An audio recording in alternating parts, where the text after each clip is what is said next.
New spending data has revealed Kiwi consumers were more careful with their money in 2023.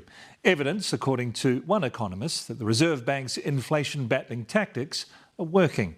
Figures from Wordline show the average transaction size was $51.10. That's down 1.5% on the previous year. There was a tendency towards more spending on food and liquor, but less at retail and furniture stores. The downturn's also being felt by hospitality businesses, with a new survey of restaurants showing customers are ordering and spending less. Zane Small has more. 2 decades in the hospitality biz, Michael Dirth's waterfront venue Badoozy gets decent foot traffic, but the rising cost of running a kitchen is taking a toll on the veteran restaurateur. We're looking at everything we're spending. And it doesn't help that summer hasn't quite delivered the patrons he hoped for.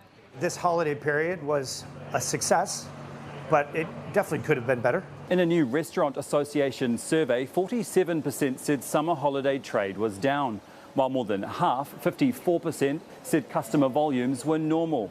And that's reflected in the comments, with one respondent saying while there were plenty of people around, the customers ordered and spent less. It's the reality for Annabelle's in Auckland's St Heliers. The spending is not quite there per head.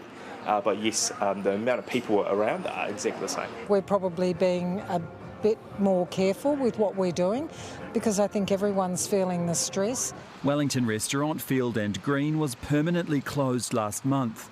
And Lyle Bay's Elements Cafe has now joined the list of hospo businesses calling it quits, citing rising costs and a decline in spending, a trend noted by the Restaurant Association. So we're seeing people out and about, which is good, but they are minding their money.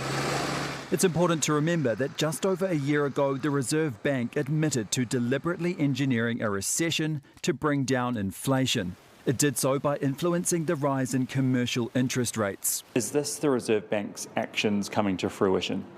Essentially, yes. What they're trying to do is try and lower inflation, and really the consequence of doing that is to make sure that household spending remains reasonably low. There is some positive news though. 75% of hospitality venues were able to recruit staff this summer, up from 30% in previous years. We've seen an increase in number of holiday working visas being issued. There's tourists around too. But this year it's been a lot of Americans. And while these New Yorkers had to resort to takeaways, it was kind of hard on Mondays to find a place open in the area we were at by the Sky Tower, but we got Pizza Hut.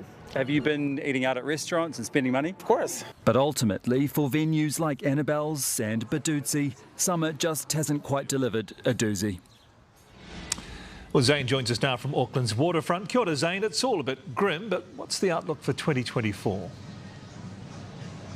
Yeah, it is a bit grim, but as you saw in my story, economists are confident that the Reserve Bank's tactics are working, which is why we're seeing this slowdown in spending.